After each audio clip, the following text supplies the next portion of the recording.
and that was the pushover. At that point, it was like I gotta figure this out. Right. I gotta make my own beats because I got a different idea than the people that's got the equipment.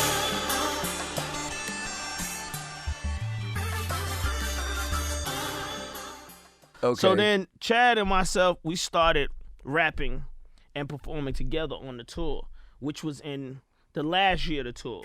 All So right. 83, 84, 85. Right. That's when that was.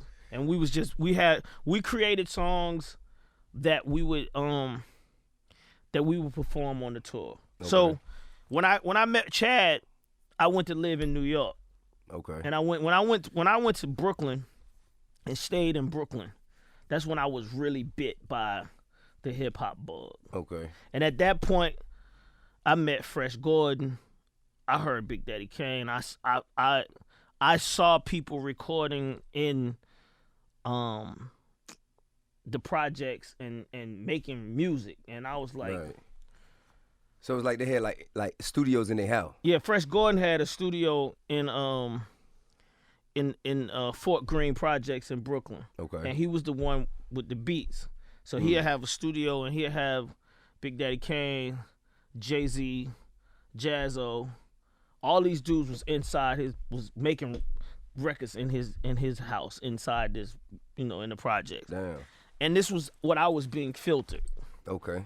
And I was like, oh, every day I was learning about break beats. I was just like Chad's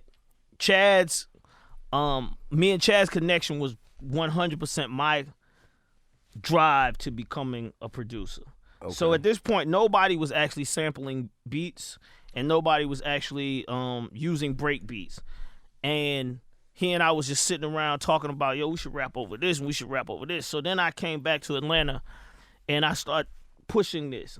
Like, I want to get in the studio with somebody. And my dad introduced me to Otis Redding III, which is Otis Redding's sons. Okay. And they had a group called the Reddings that my dad actually was like doing the same thing he was doing with Brick, he was doing with them.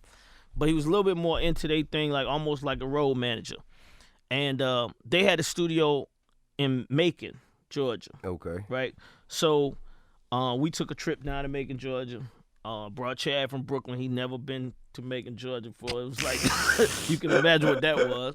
I don't think I had ever been to Macon either. So still, it was like, I'm from Atlanta. Macon, Georgia felt crazy, right? I mean, Macon, Georgia, with 85? Yeah. I can imagine. Yeah, 100%. They probably had one McDonald's. Oh man, it was almost like almost like a ghost town. Yeah. Right. But we went there and they had this big studio, I think on Main Street. I think that's what it was. And we went in there and I asked Otis to sample, which is so crazy because I'm sitting with you, to sample Trouble Man. That Marvin Gaye record. Yeah. Okay. And I wanted to rap over that. I was like, this is crazy. And me and Chad had talked about it so much. And when I got in there, he didn't want to sample the record. Why not? Because he's a musician. He wanted to make something new. And he was like, Jermaine, you can't sample. You can't take people's music. And I was like, I understand that, but I don't understand that.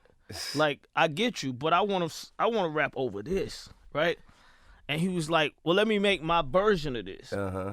And he made his own little version of the Trouble Man. And I'm like, that it don't ring the same. This don't. Well, it's not Marvin Gaye. 100%. I didn't understand it at the time. You know what I mean? It took a little, but yeah, it didn't ring off the same. So me and Chad left, feeling like, man, we ain't getting what we want. Right. So then I was like the guy that was asking somebody to make beats for me. Uh-huh.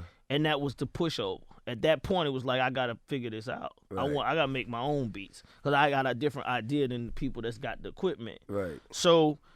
Because you've been exposed to something different. You saw them doing this in New York. Yeah. So when you came back here, it's kind of like, it was a different space. Trying to teach a fish how to fly. Yeah.